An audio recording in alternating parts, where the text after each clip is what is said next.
All right. Welcome everybody. Tonight we are not going to do another policy session like what we used to do. So tonight what we're going to do is we're going to revise some content for firms and market structure. This is something that has been requested quite a lot by a lot of different students. Seems to have a lot of difficulty with this chapter. So I thought today I'm going to do a revision on firms. Now, we're not going to do market structures today. This will just be a firms session. Market structure will probably push it to another week, maybe next Tuesday night, if I can make it, right? But for now, let's go through firms first. Now, what I like to do is I like to do it from a more AMA style, right? So you can ask any questions along the way. So I will go through the stuff I plan to go through, but feel free to interrupt me at any point to ask questions by keying into the chat window. All right, so without further ado, let's begin. So what we're going to cover today, right, is we're going to look at quite a lot of things. Right? We're going to look at first what is short run, what is long run. We're going to look at what are fixed costs, what are variable costs, what are the shapes of cost curves, revenue curves, etc. So there are lots of things we're going to look at today. Okay, so the first thing we're going to do is we're going to move on to what is the concept of short run versus long run. All right, so first and foremost, the short run is a time period within which there is at least one factor of production that is used in fixed quantities. So you think of this from an example of, let's say, a restaurant, for instance, right? So there are fixed factors of production and there are variable factors of production. So fixed factors of production will be things like furniture, your oven, your kitchen equipment, etc. So for instance, if you measure your output in a restaurant by number of meals that you serve, right, or number of plates of noodles that you serve, or number of steaks that you sell if you're a steak restaurant, your oven, right, you don't have to buy a new oven every time you serve another customer or serve another client. So these are your fixed factors of production. The same oven will be used repeatedly. So that's called fixed factor of production. Your variable factor of production will be things that will change with the quantities. So for instance, right, if you're looking at again, using a restaurant as an example, right? So if I serve more consumers, each customer comes in, order a new plate of fried rice, right? I'm going to need to make rice. I'm going to need to cook rice. I need to use vegetables and other meats, right? And oil as well. So as well as the labor, right? Labor effort at cooking. So all these are what we call variable factors of production. So the short run is a time period within which at least one factor of production is used in fixed quantity, and the long run is a time period within which all factors of production are variable. Right, so this is a very simple concept. Okay, so let's not dwell on this. Let's move on. So because in the short run, right, there are fixed factors of production and there are variable factors of production. Then there are also what we call fixed costs and variable costs of production. So what are fixed costs? Fixed costs are literally the cost of fixed factors of production, and variable costs are costs of variable factors of production. So because of this, right, in the short run, right, because there are fixed factors of production and there are fixed costs, right, the total cost of a firm in the short run will be made up of total fixed costs plus total variable costs. Whereas in the long run, right, total cost is simply made up of total variable costs, because total fixed cost by definition in the long run will be equal to zero, since in the long run all factors of production, right, all factors of production are variable. So there are no variable FOPs in the long run. So sorry, they are all variable factors. There are no fixed FOPs, so there are no fixed costs. Right. So that's the first concept. All right, so with that out of the way, so we now know what is fixed cost and variable cost. What I want to go through with you, actually will take a bit more time, right, is what are the shape of cost curves, right? So Dian, okay, yes, thank you for your examples. Fixed cost is, fixed factors are like machinery, and variable factors are like peanuts or peanut butter, okay? That works.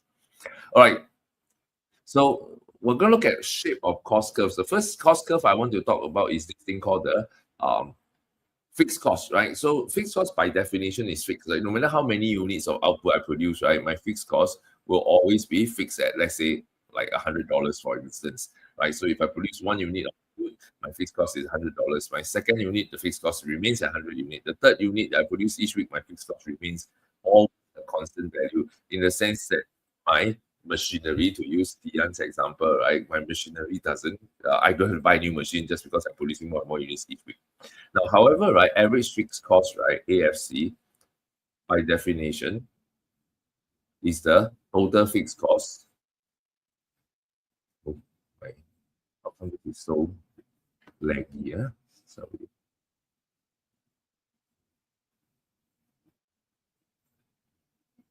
Oh no, my cursor is so laggy. Okay. Total fixed cost over output. So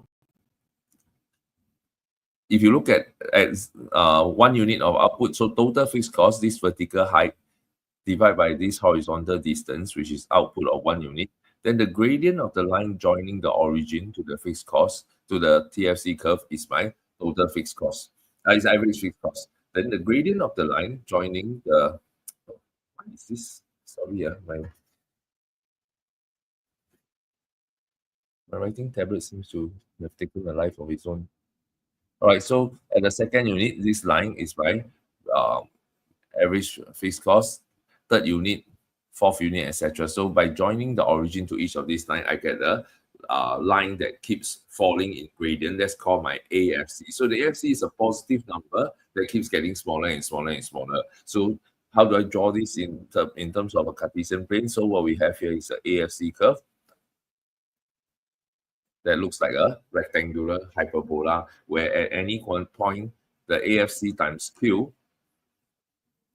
this is your TFC. So you pick another point, the AFC at this quantity times this Q, you get you get TFC again. So you keep getting the TFC repeatedly. All right, so this is the AFC. Now the next graph we're going to look at is called the SR. Cheryl, will you share the slides later? Oh, yes, I will. Of course, the slides will be sent to Telegram. All right, so the shape of the variable cost. So first, let's look at this variable cost curve. The variable cost curve, right, has a positive gradient throughout. So from 0 all the way to the highest quantity that you can produce, right? TFC continuously rises. So take note, the TFC will never have a negative gradient, nor will have a 0 gradient. But what the TFC does, right, is it goes from a initial quantity of 0 to some level Q naught, right, with the TVC increasing at a decreasing rate. So as output increases, total variable cost rises, but at a less than proportionate way compared to the increase in output.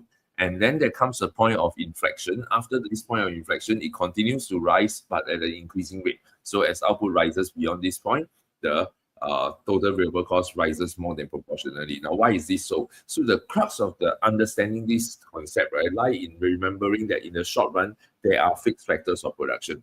So you can see from the written explanation here, right, at low levels of output, the fixed factors of production is fixed, right? The variable factors are very low quantities. So, like for example, I have an oven, right, in my restaurant, but I'm frying 2 plates of rice a week, right? Two plates of fried rice a week, or I'm baking one chicken in an entire week. So my fixed factor, my oven, is severely underutilized. So every extra plate of rice I fry, every extra chicken I bake, right, is going to make use of my capital equipment or my machinery a lot more, right? So then I am severely underutilizing my fixed factor at low quantities of output. As I increase production, I start to add more variable factors to the fixed factor. I'm using my fixed factor more and more efficiently than before. So that increased productivity of the use of the fixed factor, right, lowers the average cost, or rather the total variable cost rise more and more slowly, because as the variable cost rise, my fixed cost is not rising, right? So my variable factors are increasingly becoming adding up to output faster and faster, because the fixed factor, which was initially severely underutilized, is now becoming utilized more and more efficiently. Right, so as a result of this, my total variable cost rises slower and slower and slower. As I get closer and closer to Q naught, my fixed factor is being used more and more and more efficiently until I reach the point of Q naught. Once I'm at Q naught, right, my fixed factor is most optimally utilized. Now, then beyond Q naught, sorry, I think there's a typo here. So here should be uh, at Q naught. Yeah, beyond Q naught, right? Then as I add more and more variable factors to the fixed factor, now my fixed factor starts to get overutilized. So the overutilization of the fixed factor now adds to the total, makes the subsequent units of variable factor less and less productive in terms of generating output. My variable cost of production starts to climb faster and faster. So this is the reason behind why I have this um, shape. And you should already be familiar with this, right? That at this point, right, at the point of inflection, this is where LDMR sets in. The law of diminishing marginal returns sets in at the point of inflection of the total variable cost curve. Okay, note that total variable cost curve starts from the origin, because at variable cost, as by definition, right, if you don't produce anything, you don't use any. All right, so don't get too hung up about this variable cost curve. It's not so important in exam. We're not going to write this. The whole point of drawing this, right, is for us to learn what is the variable cost, how to draw the variable cost curve, right? Average variable cost curve. So the one I'm really interested in is this guy, right? The ABC. The average variable cost is defined by the total variable cost divided by quantity. So basically, if I look at a point like this, at this point, the height of this is total variable cost. The horizontal distance is my output. So TVC over Q gives me ABC. So the gradient of this line joining the origin to the point on the TVC curve, the gradient of this line is my ABC. Right? So if let's say the gradient is 5, for example, right? If the gradient is 5, that means at this output level, then there is a value here. This will be 5, right? For instance, right? So depending on what is the number. Now, if I take a different point, right? So at this point, if I look at this line, then this obviously is a steeper line, right? So this line being steeper will have a gradient that is larger. Maybe it has a gradient of 8, for instance. So at this output level, I have maybe a gradient of 8, right? So my ABC can be plotted in this way. So using this way of plotting out, I can now draw many, many lines joining the origin to the TVC curve. And then I get these gradients, right? Each of which will form a number that maybe gives me a value on the ABC. Now, where is the ABC, the lowest point? So at the point of inflection, this is where the gradient is lowest. Now, remember just now I said the TVC, right? Gradient has always got to be positive, right? So I'm going to make sure that it's always positive gradient. Now, but at this point, when it reaches the lowest point, it starts to rise up, right? So the ABC curve becomes a U-shaped graph based on the shape of the TVC. Okay, so again, let me pause here and remind you. In the exam, you will not have to draw the TVC curve. In the exam, you simply need to be able to draw the ABC curve. And drawing the ABC curve simply requires you to understand the reason behind why it is a U-shaped curve, right? Yes, Josh, you had a question.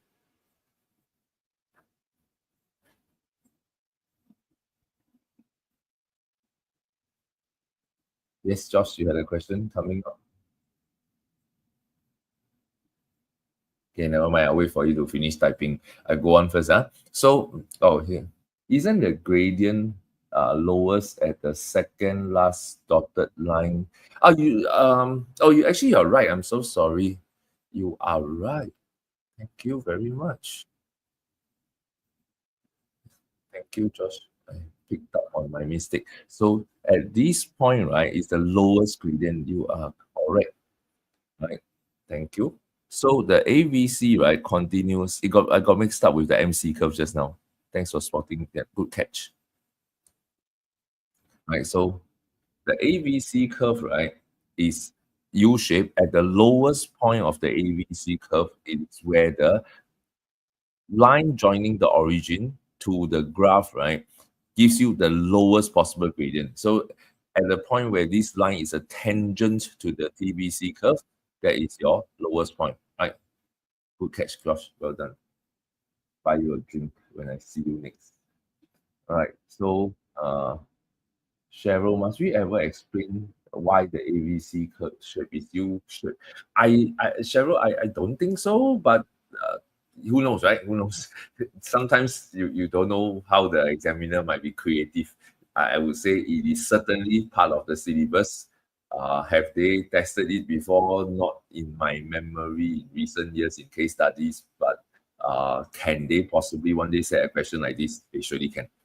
All right, so this is the AVC curve. So actually, in my next diagram that I pre-drawn, right, is actually correct. So at the point where the, not the second last dotted line, it's actually this line, where there's the lowest gradient is attained when we draw a line from the origin that tangents to the TVC curve. At that point of tangency, you have a lowest of your AVC curve, right? So this is the U shape. All right, so that's the AVC curve. Now, again, remember the top graph is not important. We pretty much never, ever draw this in the exam. This is more for your understanding because there are some of you, I don't know, mathematically interested, but right, if you cannot figure out why the graph is the way it is, you can't see, right? So then this is just for your sake. But those of you who are perfectly comfortable without the math, right, say, okay, I'll just memorize, then you can just memorize the AVC graph. All right. The next graph we need to learn is this thing called the marginal cost curve. The marginal cost curve, right, I should know by now, right, is the increase in total as a result of producing one more unit of the good. And mathematically, right, we basically take the TVC EQ, right? Actually, to be more precise, it's actually the TC DQ.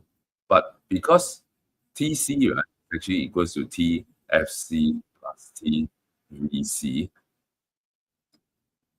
then I can expand this into dTFC dQ plus dTVC dQ. Now, but we already know that fixed cost by definition is fixed. So this guy, by definition, must be equals to 0. So dTC dQ, which is equals to MC, is just equals to dTVC dQ, which is why I use this formula. So how do you find the TVC dQ? This is just the gradient of the tangent to any point on the TVC, right? So if I take any point on the TVC, I find the gradient to the tangent, right? Then I will have the MC curve. So all the gradients of these red color lines will be my my MC curve. So you can see from here, for instance, right? Let me redraw in the blue line. So AVC is the blue line. Then the red line is TVC, right? Red line is MC, right? So the blue line is always a little steeper than the red line at the low levels of output, which means to say that my MC, right, probably starts somewhere lower than the AVC. Now, where does MC reach a minimum point? So this is where I made a mistake earlier, right? So I confused between the MC and the AVC. So at the point of inflection, this is where the MC is at the lowest point. So at this lowest point, the MC starts to curve up. Now, where MC cuts AVC must be through this green color dotted line. So where the green line is tangent to the AVC curve, at the point this tangent is the lowest, but at the same time, a tangent is also the MC. Right? So this is where MC curve cuts AVC.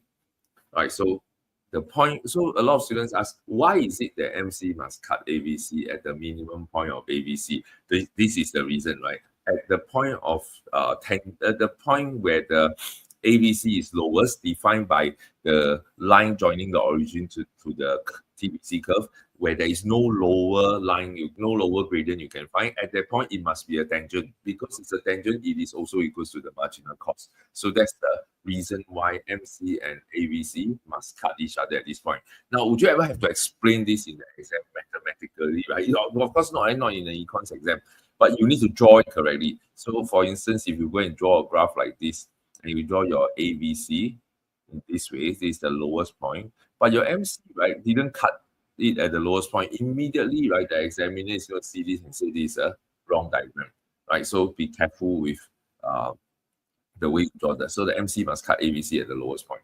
All right, so I've pre-drawn here for us. So MC curve cuts ABC at the lowest point of the ABC curve, right, at this quantity. All right, so far okay?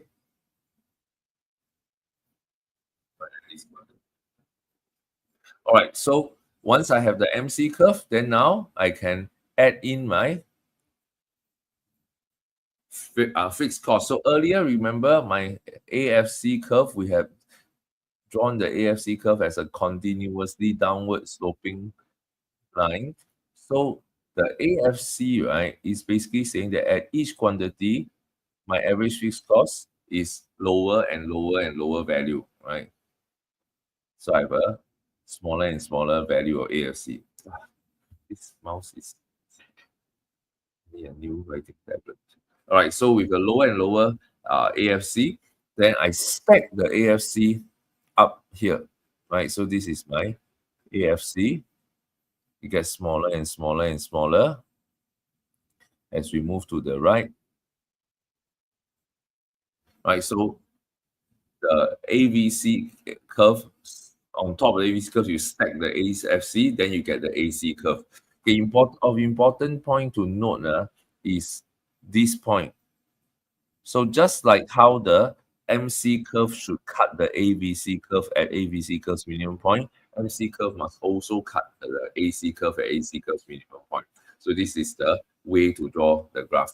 Right, again, if you don't want to learn the math, then don't learn the math, right? Just memorize the graph. So how do you draw this graph? This is the way to draw the graph. A few points, just 3 points to take note of, right? Where are the 3 points to take note of? Number 1 point, MC cuts AVC at AVC's lowest point. Second point to note, MC cuts AC also at AC's lowest point. Third point to note is that the vertical heights between MC and AC AVC and AC continuously shrinks. Right, so these are the 3 points to take note of. Right, a few small little pointers on drawing the diagram. I've seen students in the exam, right, draw weird diagrams. Like for example, they draw an MC curve like this. Then they will draw a tiny little ABC and then a tiny little AC. Oops, sorry. Okay.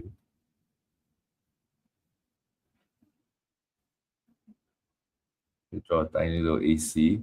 It's like, what's the point of leaving out all this space here, right?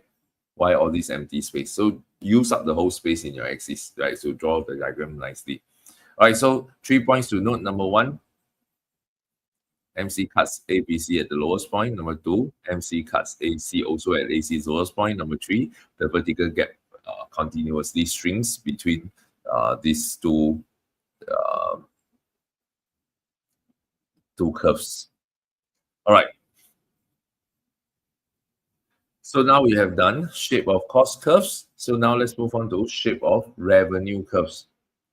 Okay, how do revenue curves look like? So first, there's a difference between what is called a price taking firm and a price setting firm. So let's introduce what is a price taking firm or price taker. A price taker is basically a firm that cannot set price that of the good it sells at. It basically has to sell the good at whatever is the market price that is determined by market forces of demand and supply. So if let's say demand and supply dictates that the good is to be sold at dollars per unit, right? So then the price is fixed at $3. If I sell 1 unit, I will sell at $3. If I sell 2 units, I will sell both units at $3. If I sell 3 units, I will sell all 3 units at $3. If I sell 4 units, I will sell all 4 units at $3. Meaning that if I sell 1 unit, I will get $3 of revenue. If I sell 2 units, then if each unit is sold at 3, I will have $6 of revenue. If I sell 3 units, each unit at $3, that gives me 10. Then I get 9 units, $9 of revenue. All right, so this is the reason why the TR curve has a positive gradient, and it's a linear function. And you can already tell from here, right? The dTR dQ, right, means the gradient of the TR curve is going to be exactly equals to the price, right? So the gradient is going to be rise over run. So this is price over 1, right? So the gradient of TR curve is just the price. All right. So this is revenue curve of a price taker firm. The revenue curve of a price setter firm. Now, what's a price setter? A price setter, right, is a firm that gets to decide what price I want to sell at. And however, right, once I get to set the price I sell, I don't get to determine how many units, right? The consumer will decide. So if I decide that I'm going to sell the good at $10, right, per unit, then the market demand will tell me that, well, you can expect to sell maybe 3 units every week, right? I say, okay, but if I want to sell more, right?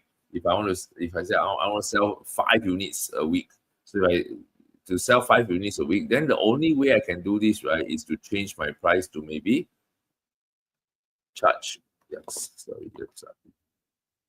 If I want to sell the good at $5, that's why I want to sell 5 units, then I'm going to maybe have to sell the good at $8 per unit. Not sell the first 3 units at $10 and the next 2 units at 8. Is to sell every unit at $8. So on a weekly basis, if I hope to sell 5 units this week, then I have to start up the week saying that, okay, let's decide to charge the good at $8 per unit, right? Rather than sell each unit at different price. If you can do that though, that technically, but that will be called price discrimination, right? That will be a completely different concept, which we haven't gotten to yet, right? But assuming no price discrimination, when a firm chooses to sell at 8 units in a week, it will sell 5 units. If it chooses to sell at $10 per unit, then it will sell, when a firm sells at $8 per unit, it will sell 5 units. If it chooses to sell at $10 per unit, it will sell only 3 units.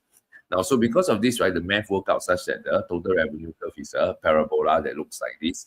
And there is a point where TR is maximum, right? Now, where is this point where TR is maximum? So if you think about it, right, TR is maximum means that the tangent to the TR curve, which is dTR dQ, must be equals to 0, right? But dTR dQ is the change in total revenue over change in output. That is your MR, your marginal revenue. So at this point, right, where MR equals to 0, this corresponds to the price and quantity. So this Q will be this quantity, right? So this would be the quantity that gives us the maximum revenue. Okay, so Dian has a question, right? Why is the MR negative? Why is the MR like this? Okay, let me see if I can find a space to show this. Okay, it's not that important. It's not that important why the MR has to be like this. Okay, let me scroll forward to find some space. Space here to do this. Yeah,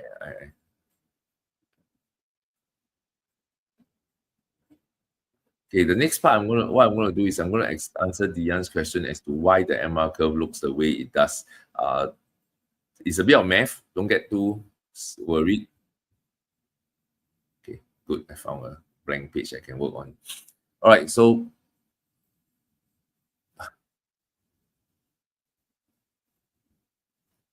if I draw, hey, why is my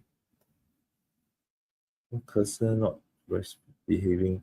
All right, so if I draw my AR curve on, right, let's have the vertical intercept. Let's call this A, and let's have the gradient negative B over 1. So the vertical axis is price, horizontal axis is quantity. So the equation for the AR curve, right? The AR curve equation will be P equals to A minus B Q.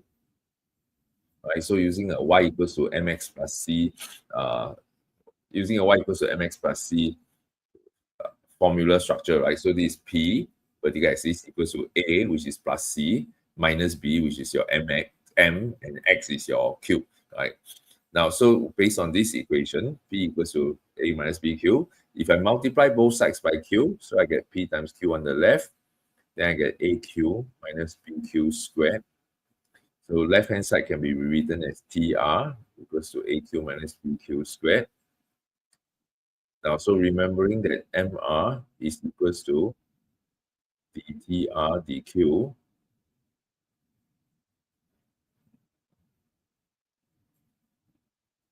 Right, so I keep having to reset my stylus.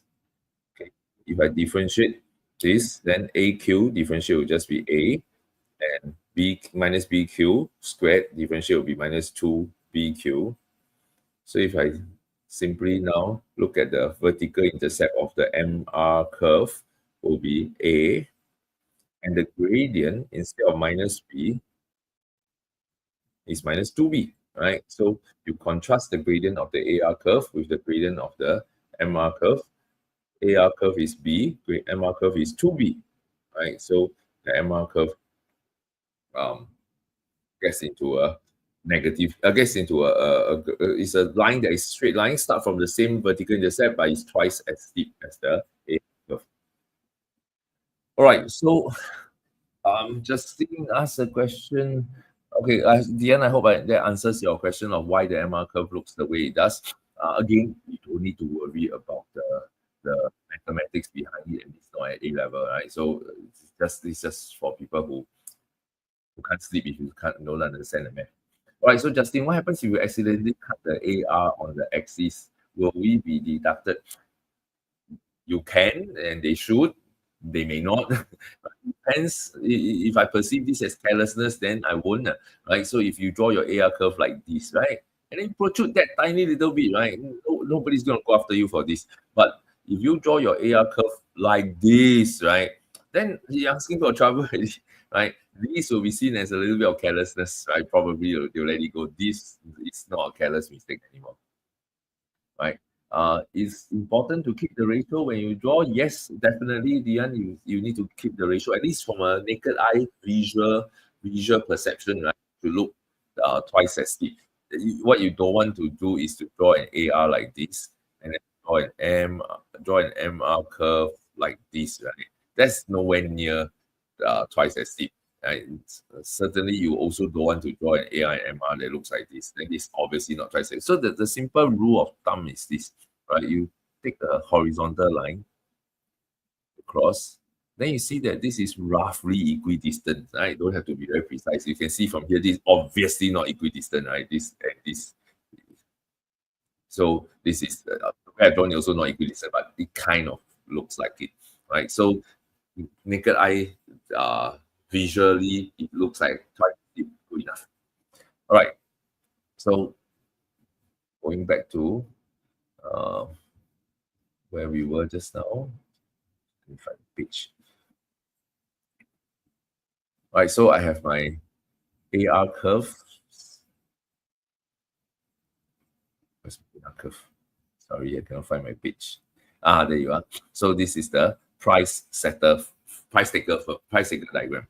All right. So which is the important graph? The MR, the AR MR, or the TR? The AR MR is a far more important graph. So the important graph you need to focus on is on the left hand side. So what we're looking at is the average graphs, the marginal graphs, the total graphs, right? At A level, so far, right? The Cambridge Examiner under the new exam format that started around 21 years ago, right, where they scrapped multiple choice questions. TR, total revenue, total cost curves, became something that they did not test, right? So they did not test doesn't mean they cannot test, just that it's really difficult to set an exam to test total curves in an essay and case study setting. All right, so now we're done with revenue curves. So let's move on to the next concept, profit maximization. Now we assume that the firm's aim is to maximize profit, which is earn the highest profit possible. In order to earn the highest profit possible, right,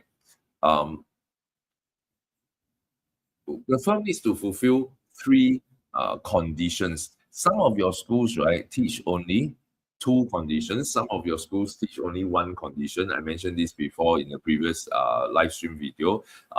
Just take note, there are three conditions to fulfill. The first condition that everybody learns is that MR equals to MC, right? There is a second condition, which can be presented as the MC curve cuts the MR curve from below, or alternatively, if you use a more mathematical phrasing, the gradient of the MC, this is a typo, the gradient of the MC must be greater than the gradient of the MR. There is also some there are also some schools that choose to say MC is rising, right? So those schools that choose to phrase it as MC is rising is not wrong. It's just a bit generalized. Why MC is rising, right, is correct most of the time, right? Um, MC curve cuts MR from below is correct all the time. What's wrong with MC is rising? There is one exception, right? This is not correct. So what is the exception where MC is rising is wrong? The exception is when you have a natural monopoly. Right? Under a natural monopoly, the point of profit maximization where MC cuts MR, MC is actually continuously falling, right, in the natural monopoly. So MC cuts MR where MC is still falling, that is still called profit max. So this condition is actually not very precise, but the only exception is that. All right, so if you want to be 100% precise, then you just say MC cuts MR from below. But if you want to maintain a simplified version, MC is rising, I'm pretty certain nobody's going to penalize you for saying that. Okay, the third condition, right, which is something that I think personally really important. I know some of your school teachers don't think that it's that crucial to emphasize, right? But I think it's important because partly because without this third condition, you don't know for sure that the profit max point that you claim is profit maximization is actually profit maximization. Secondly, right, it was highlighted, right, on several occasions by the Cambridge examiners that they need you to draw in the AC curve to ensure that the firm doesn't shut down, right? So that I think that therefore when you state your condition, it'll be more impressive if you can state all three conditions, right? So where is this, right, on the graph? So at the profit maximizing point, MC must cut MR from MC must cut MR. So this quantity is my profit max. So then now let's go to the question: why is it that MC must cut MR from below? What is the meaning of from below? So if this line, right, is my MR curve, right, then this is called, oops, sorry, this is my MR curve. This is called below. This is called above, right? So cutting from below means it has to cut upwards from this position. That's the meaning of MC cuts MR from below. Now, why is it important though to have it this way? The logic is actually quite simple. Let me explain this to you. Once I get my cursor to behave. Okay, so let me get back my pen. All right, come, let me explain to you why this is the case. So when I produce Q0 plus 1 unit, right, the increase in total revenue will be determined by the shape of this blue color trapezium, right? Area under MR curve, which is the total revenue that I gain, right? You remember your integration area under the curve is to integrate this marginal revenue curve, right? Is you get the area under and you get the change in total revenue. So your TR rises as Q rises, right? Rises to Q1. In order for this to be a maximum profit, right, that means the total cost, right, should rise by more, right? If total cost rise by less than revenue, right, your profit will actually goes down. So in order for your profit actually goes up. So in order for profit to go down, in order for Q not to give you maximum profit, your total cost must rise more so than total revenue. And how do I show that? From Q naught to Q naught plus 1, my total cost, which is now area under MC curve. So I use integration again.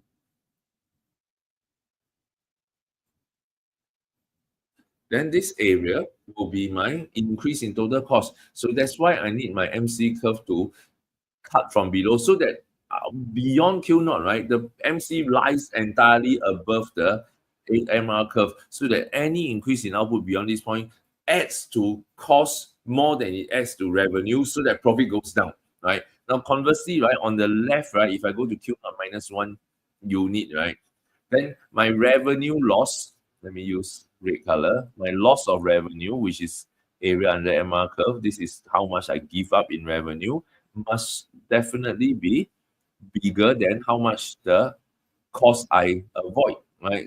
How much cost I don't have to incur. So this time round, I lose more than again, I lose more than I gain. I lose revenue more than I save cost, right? So again, my profit decreases.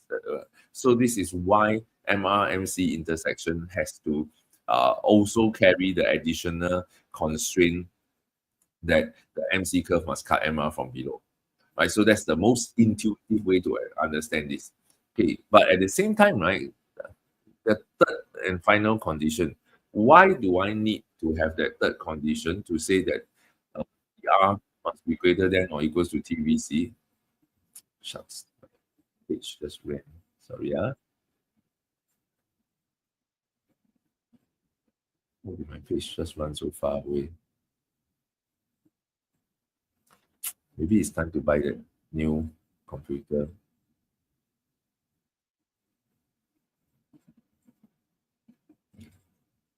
Right.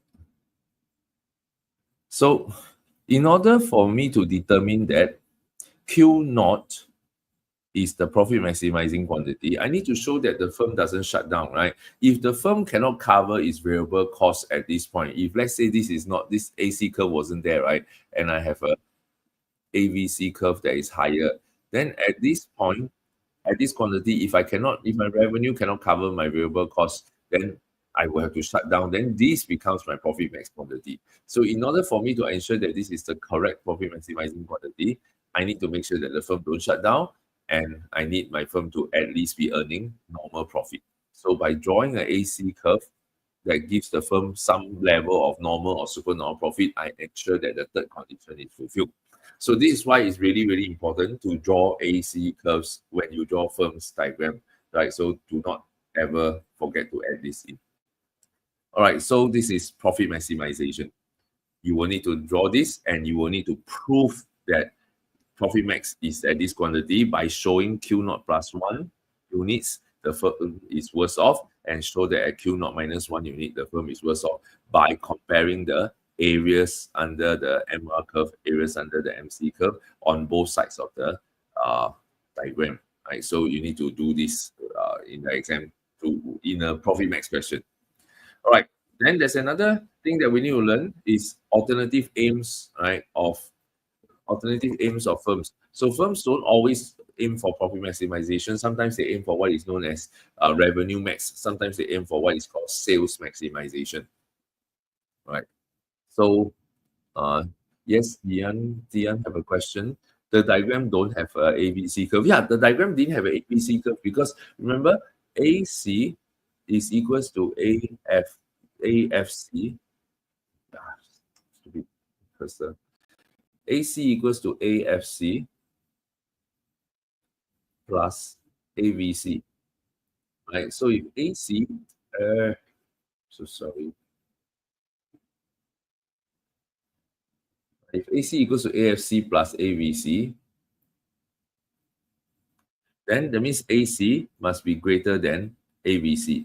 So the way I've drawn it, right, I've drawn it such that the price is already higher than AC, right? So if my price is higher than AC, in the way I've drawn it, then it automatically fulfill the condition that P is higher than ABC as well, right? So this is why we don't need to add in the ABC curve once I gave the firm a normal profit or super normal profit. All right. Then now let's move on to alternative aims. There are two alternative aims that you need to be able to draw in the show in the diagram during the exam, and you need to be able to explain this how this is done. So what you need to do is to identify the condition for sales max. So sales max or sales maximization occurs at the highest possible output that the firm can produce, right? While maintaining normal profit at least. So this is where AC equals to AR. So in order to reach sales maximization, I need to get to this red color point, right? Sales maximization, where AC equals to AR. So the output level is determined at the quantity where AC curve intersects AR curve. This is called sales maximization. Right.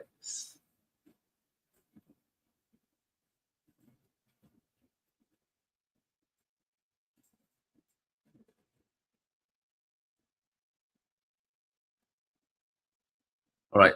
Then what is called revenue max?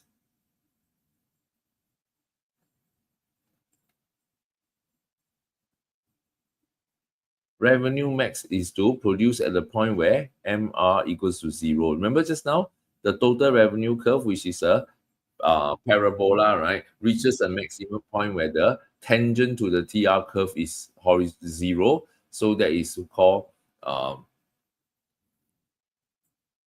revenue maximization. So at the point where TR intersects the origin, intersects the horizontal axis, the you draw a dotted line up to the AR curve, and then you will determine the price that maximizes revenue, and Q2 is the um, revenue maximizing quantity. All right, so at this point, I want to pause for a while and I want to talk about a conceptual issue, right? So I have a number of students who told me that they were taught not to draw the MR curve below the horizontal axis because simply because they don't they are that it doesn't exist, right? That's not true. The MR curve can go below the horizontal axis. If you recall from the TR curve just now for a price setter, right? At this portion where the TR curve is already falling, right, beyond the Q2, right, beyond Q2 level of output, then MR curve has to go negative. Plus, right, you need to show the examiner that why Q2 is, if in an exam, right, you say, oh, Q2 is where revenue maximization occurs, and then you'll give the condition that MR equals to zero, right? Then how do you explain why this is the case? You need to show that by producing less than Q2, let's say go to Q some level called Q sorry, you go to some level of Q, let's say called QI, for example. At QI, the revenue loss is this triangle, right? You give up this amount of revenue, but you go to QJ, right? Another quantity, then the revenue loss is this triangle. So you need to be able to show the loss of revenue when you go to a different level of output, right? Away from Q2, away from the revenue maximizing quantity. Then how are you going to show this if you don't let your MR go below negative, go below the horizontal axis, right?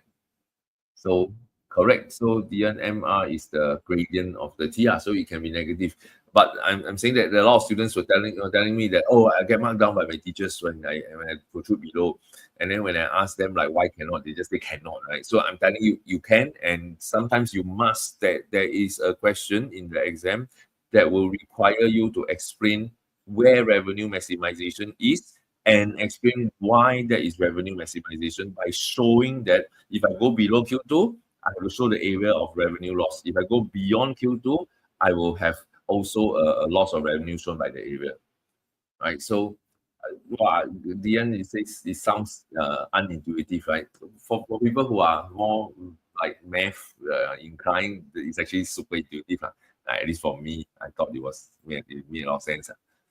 All right, so anyway, this is the revenue max diagram and the sales max diagram. So make sure you know where to draw these graphs. All right, so with that, we finish alternative aims. So now let's go to the shutdown condition. The shutdown condition is quite straightforward. In order for the firm to shut down, the first thing the firm has to do is to be facing subnormal profit. So do not ever discuss shutdown condition unless the firm is facing subnormal profit. So how do you ensure that? The way the examiner does, right, helps you, right, is it will give you an event. Normally, this event, if the examiner is nice, is a fall in demand, right? Then you will draw a fall in the MR curve to show where profits go into subnormal. Then you discuss a shutdown condition. If they are not so nice to you, right, then they will give a more complicated event. Instead of revenue decreasing, they say costs increase. So you have to draw cost curve shifts up, and then this leads to a subnormal profit. So one way or the other, you need to get to subnormal profit. So first get to TR must be less than TC. Once you TR less than TC in the short run, then you make the argument that the firm may not shut down in the short run, even though it's earning some more profit, because as long as the TR is greater than or equals to TPC, then the firm would actually choose not to shut down and choose to remain in production. Now, why is that the case, right? It's basically marginally, right? So from a Q, oops, from an initial position, wait a from an initial position, let's say of Q equals to 0 unit, right? If I don't produce, then to Q equals to whatever uh, positive quantity. So if my total revenue will increase, my total cost, which was initially equals to just total fixed cost, right? So let me rewrite this. So my total revenue would initially be 0 when I am, I hate this, I hate this starless. So this is my initial situation. If I choose to produce at Q1, my total revenue rises from 0 to whatever positive quantity, right? Then my total cost will increase from, my total cost will increase from TFC to TFC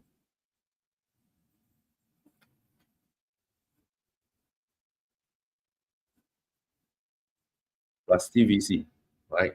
So I am adding to revenue a positive amount to what was 0. So now I earn revenue. My total cost was total fixed cost when I don't produce, when I'm shutting down, right? If I'm in the shutdown position, I don't produce anything. I got no variable cost. I only got fixed cost. So by now choosing to produce, I incur on top of fixed cost. I incur now variable cost. So I add revenue. I add variable cost. So as long as revenue is greater than total variable cost, by choosing to produce, I'm having a marginal benefit of production greater than marginal cost of production. So that's the net gain, right? So then that's the whole idea behind shutdown condition. Whether I shut down or don't shut down is a marginalist principle discussion. Right? So by moving from shutdown from Q equals 0 to a positive quantity, if that adds more revenue to the variable cost is adding, then I'm in a better off position. Right? Conversely, right, if TR is less than TVC, then this is where a firm shuts down, right? So when choosing to produce from 0 to a positive quantity adds to revenue less than is adding to total cost, then shutting down incurs TFC. Staying in operation incurs TFC plus a bit of variable cost that I can't cover, can't use my revenue to cover, then I'm worse off. So the shutdown condition, therefore, is TR less than TVC is shut down. The remain open condition is TR greater than or equals to TVC. Right. So then that leaves us with one last issue. Why greater than or equal to? Why not just greater than? I guess this one you go back to inertia, right, or Newton's first law, right? Whatever stays in the current state, right, will remain at the current state unless compelled by an external force to act otherwise. So your firm that is deciding whether or not to shut down, right, is currently in operation. It is producing a certain quantity now. So facing subnormal profit is deciding, do I shut down? Do I not shut down? If my revenue is higher than my variable cost, I definitely don't shut down. If my revenue is lower than my total cost, I definitely shut down. But if my revenue is just enough to cover my total variable cost, then I'm indifferent to shutting down or not. So there is no impetus to change from the status quo. So this is where we argue that the firm will choose to remain in production. Right. So that's your short run shutdown condition. All right, then let's go on to finishing already. 5 more squares to tick only. All right, so the next one, okay, so wait, we have a question. But by right, TR equals to TVC is the most profitable point. Right? Why? TR equals to TVC is not profitable. TR greater than TVC is more profitable. Right? You're mixing up with MR equals to MC. Right? TR equals to TVC is I'm still losing money. I cannot cover my fixed cost. If TR is greater than TVC, I more than cover my variable cost. I can use it to offset part of my fixed cost. So beyond you're mixing up with MRMC idea. All right. So next concept we're looking at is IEOS and IDOS. So first, let's learn the term IEOS. I stands for internal. EOS is economies of scale. So IEOS refers to cost savings. Right. So first key point to note, IUS stands for cost savings. Who enjoys this cost savings? Cost savings enjoyed by a firm. So IUS is a firm level concept. When I enjoy IUS as a firm, I'm enjoying cost savings. Specifically, this cost stands for what cost is LRAC. I enjoy a lower long run average cost. When what happens? When the size of the firm increase. How we measure the size of the firm? By the level of output it produces. So when we increase output, the average cost decreases. So how we illustrate this is by a movement along the LRAC curve. So when output rises, the firm's long run average cost falls. So it becomes cheaper for the firm to produce. It's cheaper for the firms to produce per unit as I produce more and more units. That's called IEOS. And there are various types of IEOS, right? There's technical EOS, there's managerial EOS. Technical EOS got several technical EOS. So I'm not going to spend time here going through each one of those. They are quite descriptive. You can just refer to the notes that I have in Telegram, or you can use your school notes. They are every bit just as clear to explain the different types of IEOS. Just remember that if this was an exam, you don't just explain IUS, you give examples. You give an example to describe the IUS. So do not give a purely theoretical answer. Do not simply give an example after you explain it. Describe this a little bit, right? So add a bit of description to your answer to let the examiner know that I'm able to relate the theoretical concept I'm learning to the real world. Right? So make sure you explain the concept, so using the diagram and using the words here, then use an appropriate example to illustrate IEOS and then illustrate it with your description. All right, so that's IEOS. IDOS, on the other hand, is called internal diseconomies of scale. This occurs when the output level increases, but your average cost starts to rise. Right, so how do you show this? This will be shown via a movement along the LRAC curve on the upward sloping arm of the LRAC curve. So an increase in output of the firm incurs the firm higher and higher average cost. Right, so LRAC rises. So this is called internal diseconomies of scale. Why internal? Is because it's the firm's own output is rising. So as my firm size grows bigger, I enjoy cost savings. That's called IOS. Beyond a certain level, I incur diseconomies of scale. That leaves me with this guy in the middle of the curve. The lowest point of the LRAC curve is known as the minimum efficient scale. Now, the two ways to think of the minimum efficient scale, a simple way to think of the MES, right, is at the point where all your IEOS have exhausted and your IDOS is rising. That's a very simplistic way of thinking about it. That works fine if you want to make a lot of simplifying assumptions. You want to make it less simplistic, a little bit more complicated, and a bit more realistic.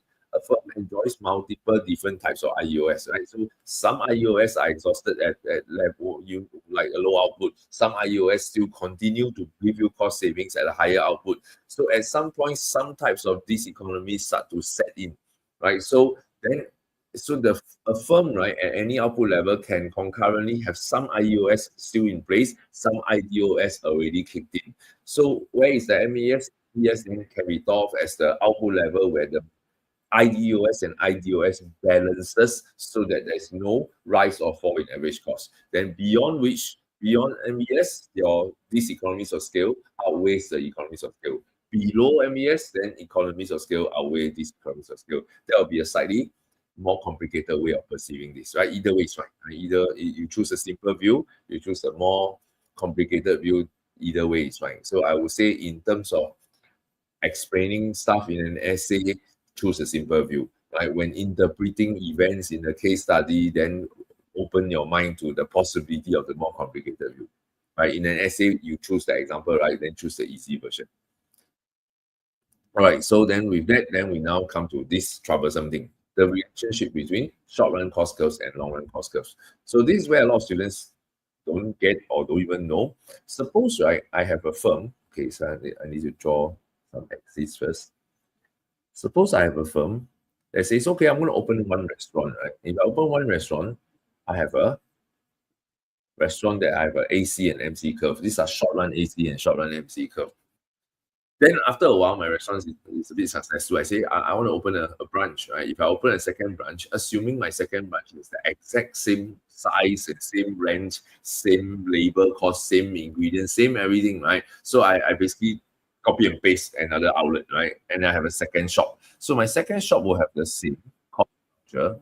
So my firm now is producing larger output, right? One restaurant serves how many customers per week? Now I have two restaurants, I serve twice as many customers. I have a cost curve that looks exactly the same. After a while, I decided, hey, I'm doing pretty well, right? My food is quite attractive to consumers. Maybe I open a third. So after I open a third branch, I have another cost curve. So this is where, as I open more branches, assuming my costs are all the same, then I have this thing called the long run average cost curve that cuts across. Right, this is my LRIC curve. Right, so this is called a constant cost industry. But if the industry experiences IEOS, right, then a firm, first restaurant that I open, right, gives me a certain cost structure. But when I open the second restaurant, right, the average cost and marginal cost of operating this second restaurant is actually cheaper because there are some economies of scale I enjoy from being a bigger firm that has now two outlets instead of one outlet. So the cost structure of the second outlet, right, is a little lower than the first one. Now, if I continue to enjoy IEOS, my third branch will have a cost curve that isn't going to be at the same level but a lower position.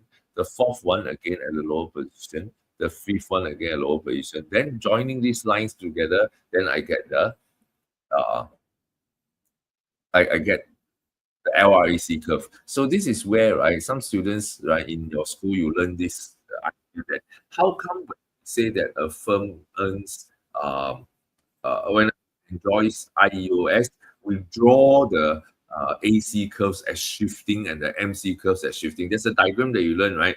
That under like how market dominance might be beneficial to society, or how market dominance might be beneficial to consumer. Then the argument is that if a firm enjoys a dominant firm enjoys big market share and enjoy IEOS, it will pass on some of its IEOS to consumers in terms of lower prices. How we show that is to show the MC curve, AC curve shifts downwards. Then you say, hey, why is that a shift down? I thought that's a movement along LREC curve. You're right, it is a movement along LREC curve, right? So this is a movement along LREC curve. But the way we draw in that graph is we are drawing the SRMC curve shifting as well, right? So when you show a firm enjoying IUS have an MC curve shift that leads to lower prices and more output, then what you're shifting is the LRMC curve. So that's the relationship between these two graphs. Now, will you ever have to draw this graph where the LRAC curve with the small little SRMC and AC join in the graph? You probably don't never ever have to draw this. This graph is to help you understand how come we can draw the MC as shifting as a way to illustrate IEOS in a diagram where we show monopoly power can potentially be good for consumers, right? It's because the graph we are shifting is called SRMC, not LRMC. All right, so this is the relationship between these two. All right, now let's go to external EOS. So internal EOS refers to cost savings enjoyed by the firm when the size of the firm increases. External EOS will be an increase in the size of the industry as a whole, giving rise to cost savings to the firm. So how do we show this? We show this as a LRAC curve shifting entirely downwards. Now, what does this mean? This means that at any level of output that the firm was producing at initially, I am producing at Q naught level of output, incurring an average cost of AC naught. Now, without me changing a single thing, I'm still me, I'm still my firm, I'm still producing the same quantity, just that the industry got more firms coming in, and somehow that led to cost savings for me. Then my average cost went down regardless of my output, right? So that means at any output level, I'm just getting a lower cost. Does negative externality like pollution count as external diseconomies of scale? I guess it could, but um, I guess technically you could think of that, but I don't want you to get this idea that therefore it must be it must be seen as negative. All EDOS is negative externality. So or EDOS or EOS is all externality. So it could be part of the when the industry is growing, the government of a country might choose to then build some infrastructure to facilitate the growth of the industry. And this would be benefiting all the firms. That's not so much the externality caused by firm A's action that leads to firm B benefiting. So this could be something just external to them. It's basically external to all the firms. It's the government maybe doing some infrastructure development. But to answer your question, Jiaxuan, does externality count as EDOS? I think it ought to. I think it should ought to count. I can get back to you on this, but I'm pretty sure that it should count. All right. So anyway, this is EEOS. EEOS. What about EDOS? EDOS will be external diseconomies of scale, where the LRAC curve entirely shifts upwards. Right. So that means at the firms at the firm level, right, even without changing my output level, I'm facing a higher cost because my industry has become larger due to new firms entering.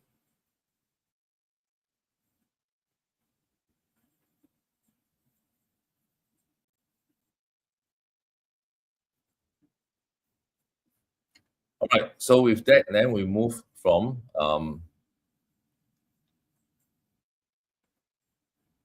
EEOS and EDOS to the second last point, long run shutdown condition. So if you recall just now, short run shutdown condition for a firm is when total revenue is less than total variable cost, firm will shut down, right? So, but in the long run,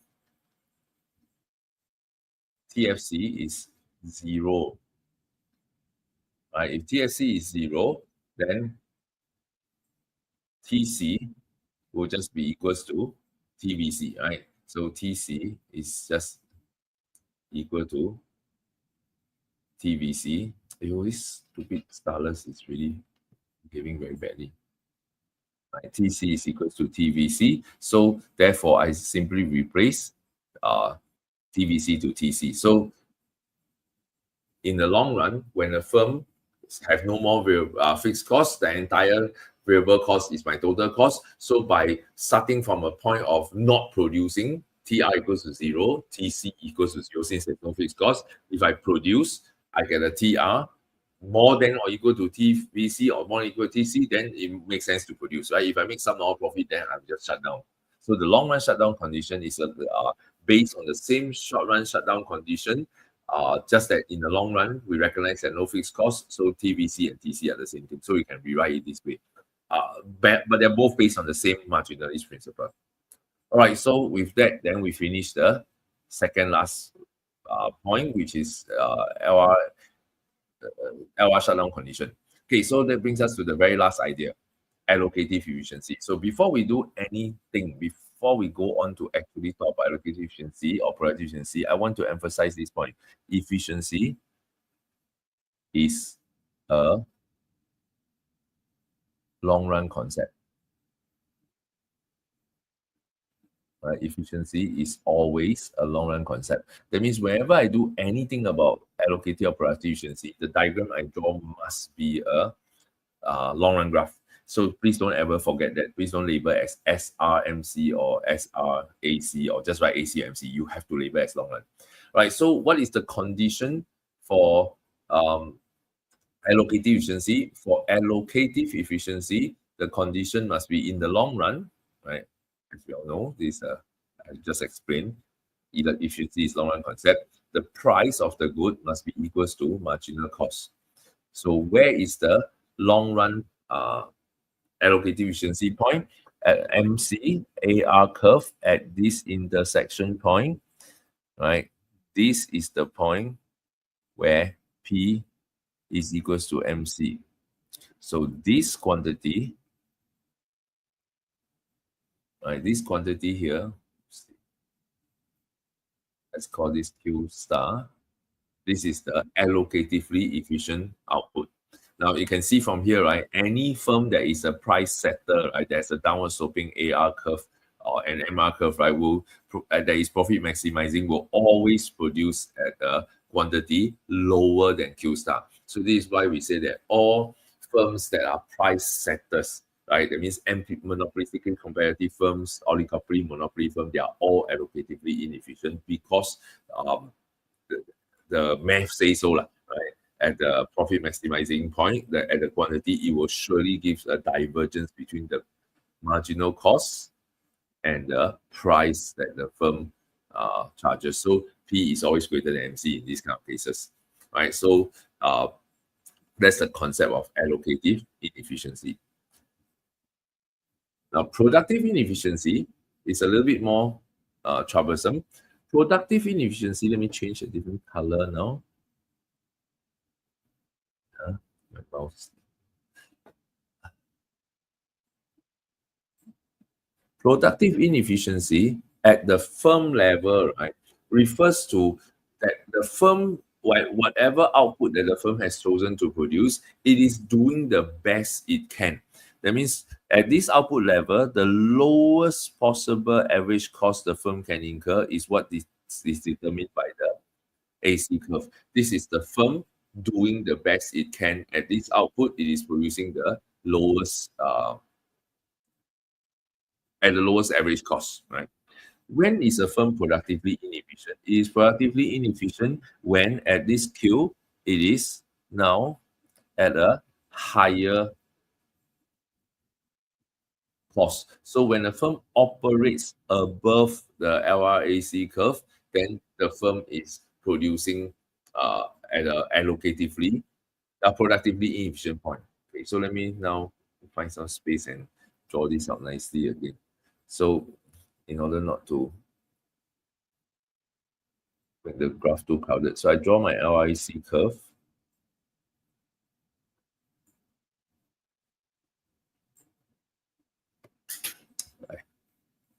Okay, use my finger instead of using.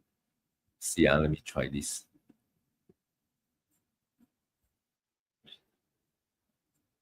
Using my finger is better than using the stylus. Goodness.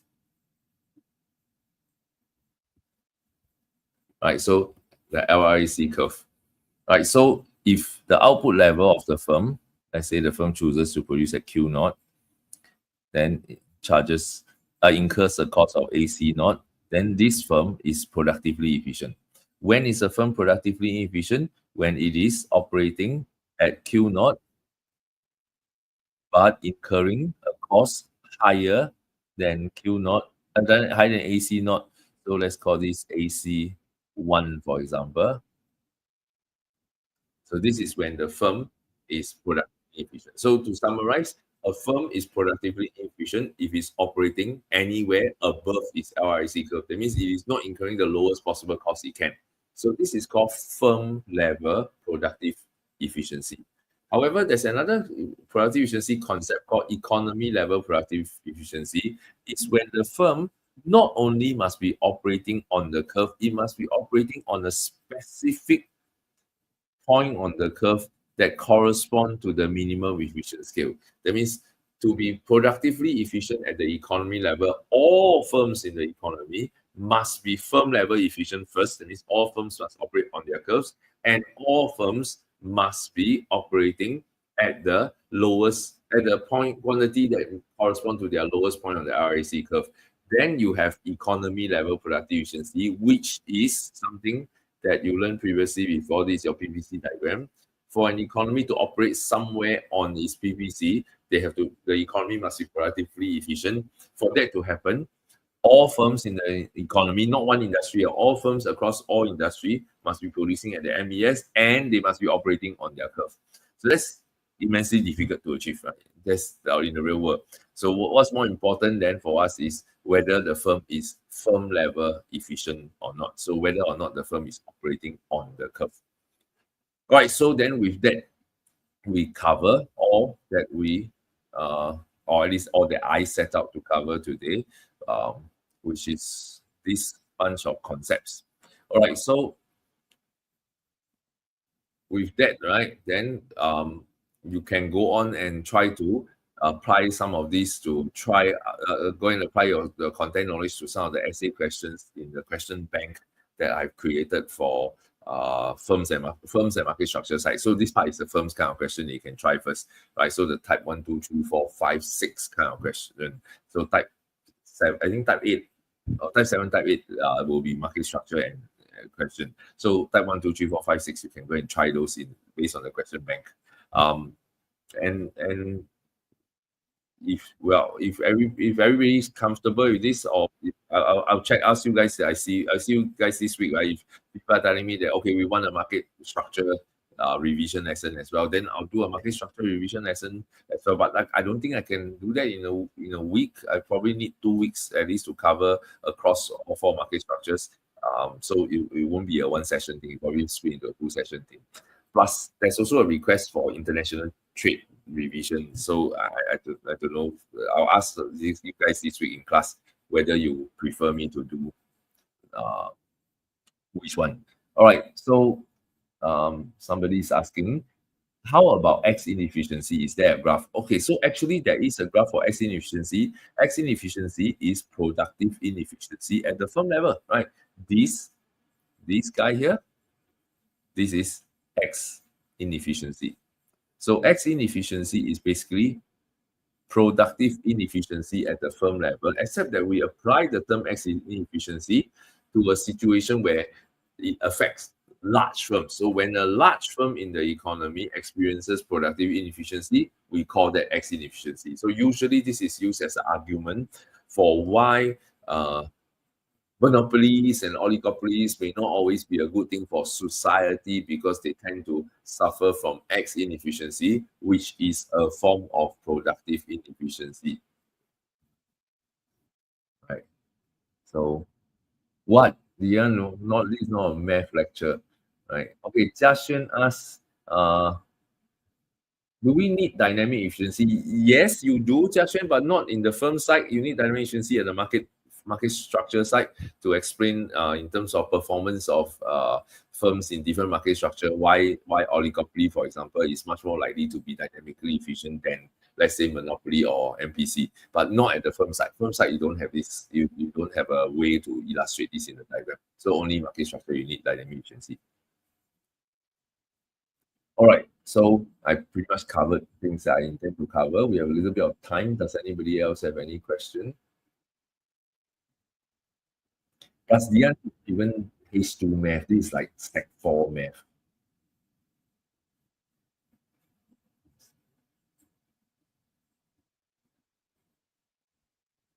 Why does Dian's name has a crown? How come? How come? How come some have a crown? I don't know.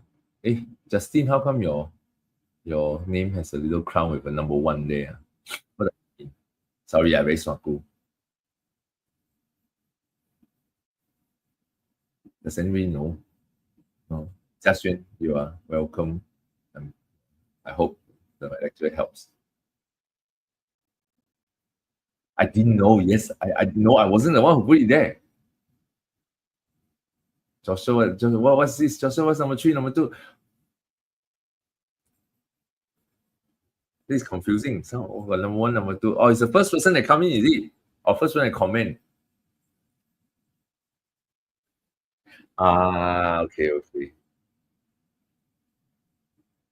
All right. So I guess that's all. I guess we have no questions. Wait. I have a question. Somebody is asking JTZ. Can you explain what it means by productive efficiency on the graph again? So, okay, JTZ, to explain productive efficiency again, right, on the graph. So there are 2 types of productive efficiency: firm level and economy level. When at the firm level, a firm is said to be productively efficient if the firm is operating anywhere on the curve. right? As long as the firm operates anywhere on the curve, it is called productively efficient. What does that mean? So that means that at whatever output the firm has chosen to produce based on its either MRMC condition or based on its revenue max, whatever condition it chooses, right? Whatever objective it chooses, the firm is incurring a cost that is the lowest it can incur. It can't do better than this. Then that's called productively efficient. So when a firm is productively inefficient, then it is operating at higher point than the curve, right? So that's what it means. So for firm level efficiency. The other type of efficiency that is a little less important is economy level efficiency that requires an extra condition that not only must it be on the curve, it must be only at a specific point that corresponds to MES. Right. So JTZ, I hope that answers your question. If not, please ask again. And Shika, so X inefficiency can be used as a limitation of monopolies and in question about their dominance. Of course, right? Not just not just for monopolies. You can also use it for oligopolies, right? But be careful. You are using this X inefficiency as an argument that monopolies are bad for society from an efficiency standpoint, not so much not necessarily from a consumer standpoint. So if you want to argue this from a consumer standpoint, why is it bad for consumers? So when it faces X inefficiency, it faces unnecessary high cost. A monopoly may choose then to use its monopoly power to raise prices to offset its higher costs, right? Its unnecessary high costs. So then they pass on the cost of their inefficiency back to the consumer. Then it becomes a consumer problem, right? It becomes something that hurts the consumer. So allocative efficiency can be shown as P equals to AC. No, allocative efficiency strictly must be P equals to MC. Right? Allocative efficiency must be P equals to MC, not P equals to AC. Anshika, so this is mainly for price setter. Okay, we don't use the word price maker, we use price setter. So this is for price setter markets, correct, right? Because for if I assume you're JC2, you would have learned perfect competition already. In under perfect competition, when the firm is a price setter, right? The firm always uh, fulfills both what we call allocative and productive efficiency. Let me just draw it out for you. For perfectly competitive firm, so the firm's P and MR and AR are horizontal. The firm's LRMC intersects here to determine this point. So P equals to MC, right? So the firm already fulfills the fulfills productive allocative efficiency condition is met automatically for PC firms. Now then, next, where is the firm's profit? Because the firm is also only going to earn normal profit in the long run because of absence of entry barriers. So the firm's LRAC, sorry, I need a new writing stylus. Okay, so the firm's LIC will be here, right? So at this point, you can see that the firm can only operate at MES and only operate on the curve because anytime the firm, right, becomes productively inefficient, produce above the curve in the short run, it will earn subnormal profit. But remember, long run shutdown condition, if it earns subnormal profit, the firm shuts down, right? So therefore, the PC firm will all be productively efficient, productively inefficient, productively efficient as well as allocatively efficient. Okay, hang on. So now I have another question.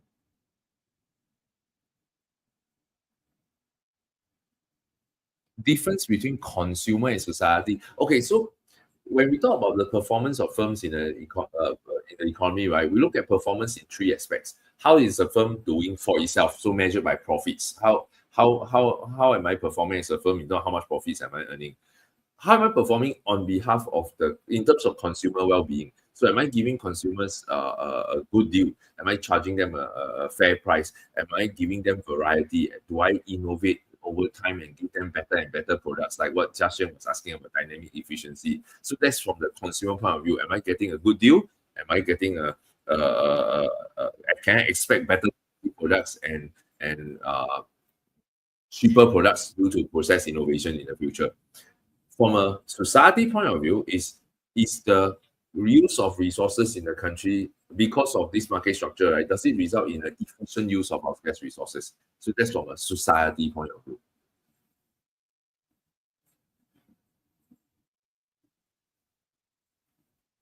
Productive efficiency P equals to AC at Q naught. I don't quite understand your question, JTC. What do you mean by productive efficiency at P equals PAC? It's P equals to AC at Q naught, I presume.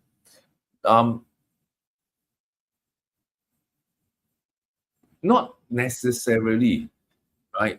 It doesn't have to be P equals to AC. A firm can be making super normal profit and still be productively efficient. So, for example, right, I look at this graph. At this point, right, at Q naught profit maximizing output, a firm that is earning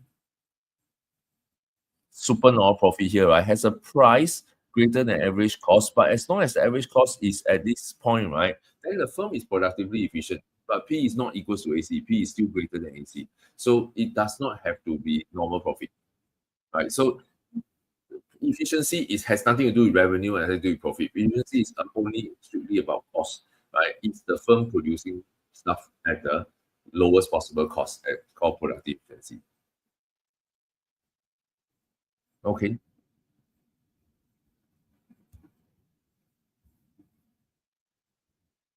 All right. Any other questions we have? Please feel free to ask. Not in a hurry to go off.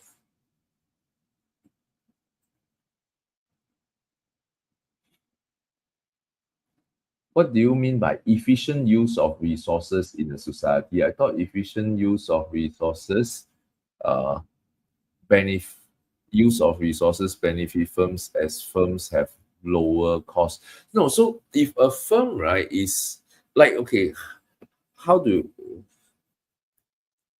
if a firm, right, is producing at Q, yeah, my cursor is misbehaving again. If a firm is producing at Q1 units and at this point, right, then the firm is productively is efficient.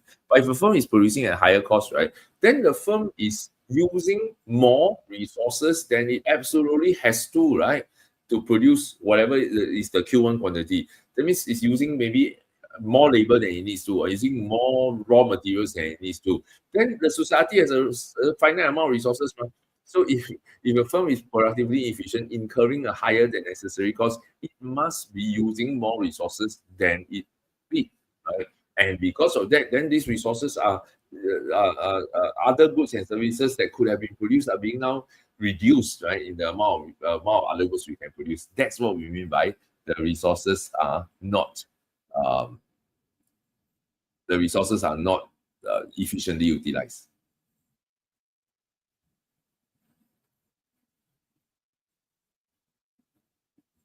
Okay, bye, Joshua.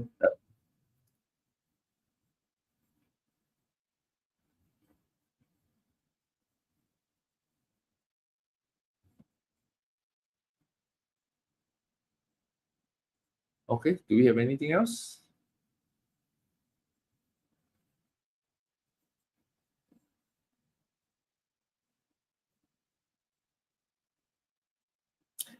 I have no idea who you guys are anyway. Or some of you I know, like I know Joshua, I know Dian. I don't know who is JTC. I also don't know who is Sam. It doesn't matter, you don't have to tell me. You can hide behind names.